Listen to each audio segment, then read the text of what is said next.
सुबह में ही मैंने वीडियो बनाई थी कि अगर आप small cap, mid cap, momentum इन सब में इन्वेस्ट करने में कंफर्टेबल नहीं हो या फिर आपका जो इन्वेस्टमेंट का टाइम पीरियड है वो 4-5 इयर्स प्लस का है, तो ऐसे में कुछ मैंने फंड्स के नाम बताए थे जो कि कम वॉलेटिलिटी के साथ अच्छी ग्रोथ दे सकते हैं। अगर आपने नहीं देखा है तो आप देखो वीडियो को और उनको एनालाइज कर सकते हो, देख सकते हो। इस वीडियो के अंदर हम बात करने वाले हैं आने वाले हफ्तों के अंदर में हमें कौन सी गलतियां नहीं करनी है। बट इससे पहले एक छोटा सा अपडेट है जो कि काफी इंपॉर्टेंट अपडेट है इंडिया और चाइना को लेकर। ऐसे समय चाइना का फील ही नहीं होता, ऐसा लगता ही नहीं कि चाइना कभी भी भारत के साथ अपने रिश्तों को सुधारना चाहता है। अभी इंडिया और चाइना के बीच में फिर से अरुणाचल प्रदेश को लेकर टेंशन्स बढ़ रही है। यहाँ पे एक टूरिस्ट के कारण जिसको चाइना के एयरपोर्ट पे रोक लिया गया, यही अरुणाचल प्रदेश के उनका बर्थ प्लेस था पासपोर्ट के अंदर। इस कारण से चाइना वाले कह रहे थे कि नहीं, आप तो चाइनीज हो, आप इंडियन नहीं हो, आपका पासपोर्ट ही इनवैलिड है। तो ये करके 10-11 घंटे तक उनको एयरपोर्ट पे रखा गया। फिर इंडियन ऑफिशियल्स उसके अंदर में उनको छुड़ाया गया वहां से और फिर वापस वो आए। तो ऐसे में थोड़ा सा ये टेंशन बढ़ गया और फिर चाइना की तरफ से ये आया कि अरुणाचल प्रदेश इंडिया का हिस्सा नहीं है, भारत का हिस्सा नहीं है, चाइना का हिस्सा है। फिर भारत की तरफ से ये कहा गया कि नहीं, अरुणाचल प्रदेश हमेशा से भारत का हिस्सा था, है और हमेशा रहेगा। तो अरुणाचल प्रदेश को लेकर अभी तुरंत ही हमने देखा कि ये फ्लाइट्स वगैरह रिज्यूम हुई है, मोदी जी चाइना घूम कर आए हैं और लग रहा था कि अब इंडिया चाइना के बीच में रिश्ते सुधर रहे हैं और ठीक हो रहे हैं और सब कुछ अच्छा अच्छा लग रहा था। बट अचानक से ये अरुणाचल प्रदेश के मुद्दे को लेकर इंडिया और चाइना के बीच में थोड़ी सी परेशानी दिख रही है। अभी थोड़े दिनों तक पहले हमने देखा कि चाइना और जापान के बीच में परेशानी हो रही थी, चाइना और ताइवान के बीच में परेशानी हो रही थी, चाइना और अमेरिका। भाई चाइना एक अकेली कंट्री मतलब लगभग हर देश के साथ उलझ जाती है, सिर्फ उधर नॉर्थ कोरिया और रसिया ये सब छोड़कर बाकी जितनी भी इधर साफ सुथरा बैकग्राउंड वाली, बैकग्राउंड कहने का मतलब अभी कम से कम साफ सुथरी चल रही है कंट्रीज, उनके साथ चाइना हमेशा उलझने को तैयार रहती है।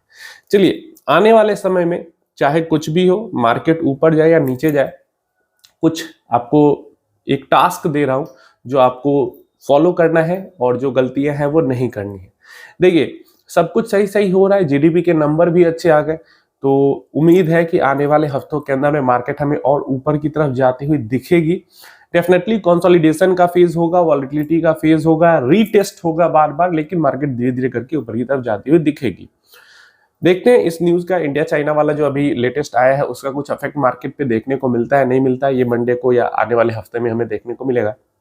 हमें करना क्या नहीं है, 3 वर्ड्स में बोलूंगा। सबसे पहला हो जाता है ओवर कॉन्फिडेंस, दूसरा हो जाता है फोमो और तीसरा हो जाता है पैनिक। अब ये 3 वर्ड्स हैं बस, लेकिन अगर स्टॉक मार्केट के में रिलेट करके इसकी बात करें तो पूरी की पूरी किताब इस पे लिखी जा सकती है सिर्फ 3 वर्ड्स पे। तभी क्यों ये तीनों वर्ड्स को आपको ध्यान में रखना है। सबसे पहला तो ओवर कॉन्फिडेंस। ओवर कॉन्फिडेंस क्या आपको ध्यान में रखना है, जैसे बहुत सारे इन्वेस्टर होंगे ना जो कि अप्रैल महीने के अंदर, फरवरी महीने के अंदर, मार्च महीने के अंदर आए होंगे, मतलब लगभग 8-9 महीना 10 महीना उनका भी हो गया मार्केट में आए हुए। तो उस टाइम पे क्या था, मार्केट गिरी हुई थी almost. Large cap 15-16%, mid cap भी 18-20% और स्मॉल कैप 25% तक गिरे हुए थे फरवरी एंड मार्च स्टार्टिंग के टाइम में। तो जो भी इन्वेस्टर उस टाइम पे आए हुए होंगे ना, उस टाइम पे जिनकी इन्वेस्टिंग जर्नी स्टार्ट ही हुई होगी, एसआईपी या लमसम, उनको अभी के टाइम पे पोर्टफोलियो में काफी अच्छा ग्रोथ दिख रहा होगा। लाइक एक साल भी नहीं हुआ, 8-10 महीने में ही काफी अच्छा खासा रिटर्न उनको दिख रहा होगा। क्यों? क्योंकि उनकी इन्वेस्टिंग जर्नी ही स्टार्ट बॉटम पे हुई है, लेकिन उनको लगा कि नहीं, मैं तो किंग हूं, मुझे सब पता है, मैं किंग हूं, मुझे सब पता है और मुझे मार्केट के बारे में सब कुछ आता है। और इस ओवर कॉन्फिडेंस में आके वो बाकी सब कुछ भूल जाएंगे और जहां पे उनको रिटर्न दिख रहे होंगे ज्यादा, वहां पे वो उड़ेल उड़ेल के पैसा डालने लगेंगे। समझ में आ गया? और इस ओवर कॉन्फिडेंस में जो सबसे बड़ा एक इन्वेस्टर का अस्त्र शस्त्र होता है, जिसको हम डाइवर्सिफिकेशन कहते हैं, उसको वो भूल जाएंगे। अपना अलग अलग एसेट क्लास के अंदर, लाइक डेट के अंदर, इक्विटी के अंदर, या अलग अगर कमोडिटी का फिजिकल एक्सपोजर नहीं है तो ईटीएफ के रूप में कमोडिटी के अंदर एक्सपोजर लेना, ये वो भूल जाएंगे, क्योंकि वो अपने आप को किंग समझ रहे हैं, ओवर कॉन्फिडेंस में है। जब से इन्वेस्ट किया तब से मार्केट कहीं गया नहीं और उनका रिटर्न काफी ज्यादा बन गया। तो ये सबसे पहला ओवर कॉन्फिडेंस है। अगर आप ऐसे इन्वेस्टर हो जिन्होंने इस साल के शुरुआत में खासकर फरवरी मार्च के महीने में, इन 2 महीने में इन्वेस्टिंग स्टार्ट की है, तो आप समझिए कि उस टाइम पे हालात ऐसे थे कि आप जहां पे भी पैसा डाले होगे अभी आप प्रॉफिट में ही होगे। क्लियर है? उस टाइम पे मार्केट बिल्कुल बॉटम पे थी। आप बिल्कुल भी ओवर कॉन्फिडेंस में आके ऐसा ना करें कि आप डाइवर्सिफाई नहीं करें। आप अपने लॉन्ग टर्म 5+ ईयर के पैसे को ही इक्विटी में रखें और उससे ज्यादा जो पैसा है उसको, लाइक 8-10+ ईयर्स का पैसा है उसको मिड स्मॉल की तरफ मूव करें। जो 5 ईयर्स से कम समय का पैसा है उसको डेट के अंदर रखें, लिक्विड फंड हो गया या शॉर्ट ड्यूरेशन फंड हो गया, उधर रख सकते हैं। और अगर आपके घर के अंदर सोने चांदी का अगर एक्सपोजर नहीं है, बिल्कुल जीरो है, तो ईटीएफ के रूप में या म्यूचुअल फंड्स के रूप में गोल्ड एंड सिल्वर के अंदर भी आप एक्सपोजर ले सकते हैं बहुत कम अमाउंट में। क्लियर है? वो एक इंश्योरेंस की तरह होता है। तो बिल्कुल इस एसेट एलोकेशन के तो कम से कम फॉलो करना है, चाहे कितना भी अभी आपको लग रहा है कि आप किंग हो। क्लियर है? पहला ये चीज है। दूसरा, पैनिक। पैनिक कौन लोग करेंगे? बता रहा हूं कौन लोग पैनिक करेंगे।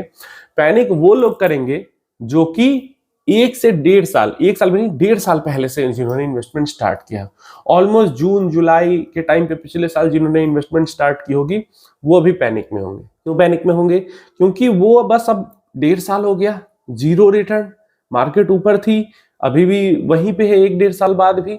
तो अब वो ये सोच रहे होंगे कैसे भी करके बस मार्केट पॉजिटिव में मेरा पोर्टफोलियो आ जाए, मैं निकल के भाग जाऊं, बस निकल के भाग जाऊं मैं। ये फिराक में होंगे जो 1-1.5 साल पहले के इन्वेस्टर हैं। और इसी को कहते हैं पैनिक सेलिंग, कि बस पोर्टफोलियो कैसे ही पॉजिटिव में आ जाए, मैं बेच जाऊं, भाई माफ कर दो, मेरे से बहुत बड़ी गलती हो गई, गुनाह हो गया, अब मैं दोबारा मार्केट के अंदर वापस में नहीं आऊंगा। ऑल टाइम हाई के पास कंसोलिडेशन का, वॉलेटाइल होने का या बार बार रीटेस्ट करने का यही रीजन होता है कि जो इन्वेस्टर अपने आप को फंसा हुआ समझते हैं, वो जैसे ही ऑल टाइम हाई आएगा, उनका पॉजिटिव पोर्टफोलियो आएगा, वो बेच कर भागेंगे, फिर से सेलिंग का प्रेशर आएगा। तो ये आपको नहीं करना है। आपने 1.5 साल पहले, 1 साल पहले इन्वेस्टमेंट स्टार्ट किया था आपने 15 साल, 10 साल, 20 साल दूर वाले गोल के लिए, और 1 साल के इस कंसोलिडेशन वॉलेटाइल फेज में ही अगर आप डर के भाग जाओगे तो आपका गोल कैसे अचीव होगा? 10, 20, 25 साल के फेज में कई बारी ऐसा शॉर्ट टर्म में फेज आता है जिसमें मार्केट इतनी वॉलेटाइल होती है। तो इससे डरना नहीं है, इसको आपको अपॉर्चुनिटी की तरह समझना है, जो कि बीत चुका है। काफी खराब समय तो आपने झेल लिया। तो ये ध्यान रखना है, आपको पैनिक सेलिंग नहीं करनी है। जो लोग अभी पैनिक कर रहे हैं ना, अगले बार, अभी जो 6 महीने पहले या मतलब 8 महीने पहले जिन्होंने इन्वेस्टमेंट स्टार्ट की है, ये अब जो बुल मार्केट अगर आता है उसके बाद वाला जो एक फिर से आएगा क्रैश वाला सिनेरियो, उस टाइम पे अभी टाइम वाले इन्वेस्टर पैनिक करेंगे, क्योंकि उन्होंने देखा नहीं है। उन्होंने तो सिर्फ रैली देखी है ना। जिन्होंने फरवरी मार्च के अंदर इन्वेस्टमेंट स्टार्ट किया, उन्होंने तो रैली बस देखी है, उन्होंने गिरावट तो देखा नहीं है। गिरावट तो उसने देखा है जिसने कम से कम भी तो पिछले साल सितंबर अक्टूबर में कम से कम अक्टूबर में इन्वेस्टमेंट किया। उसने देखा है कि गिरावट के अंदर क्या माहौल बनता है।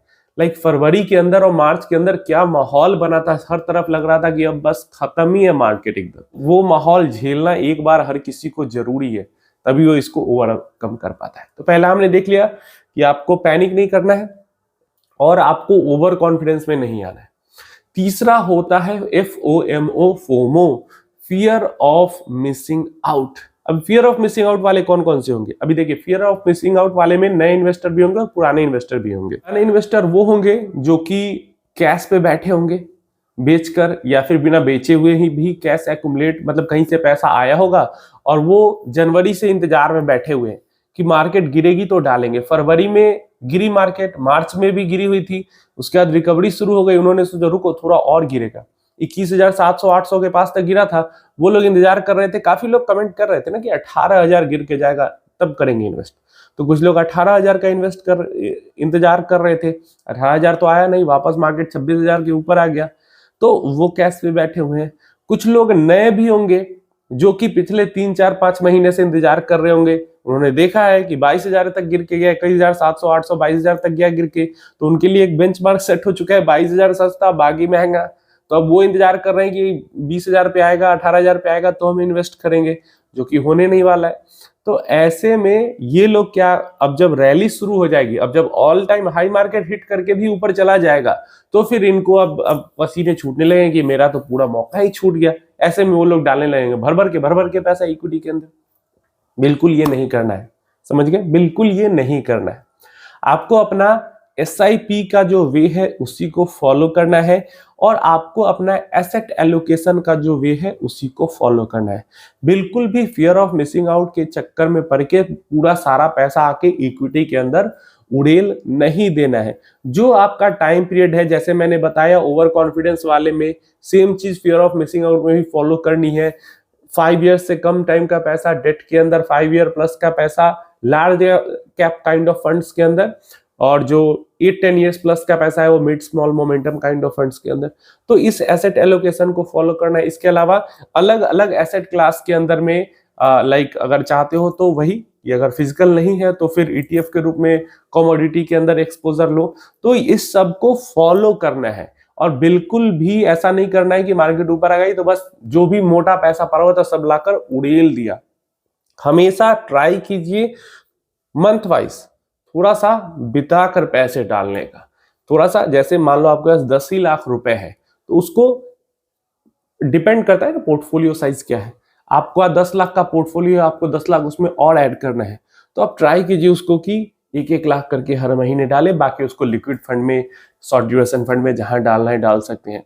और अगर 1 करोड़ 2 करोड़ का पोर्टफोलियो है, उसमें 10 लाख डालना है तो कभी भी डाल दोगे तो कोई फर्क नहीं पड़ेगा।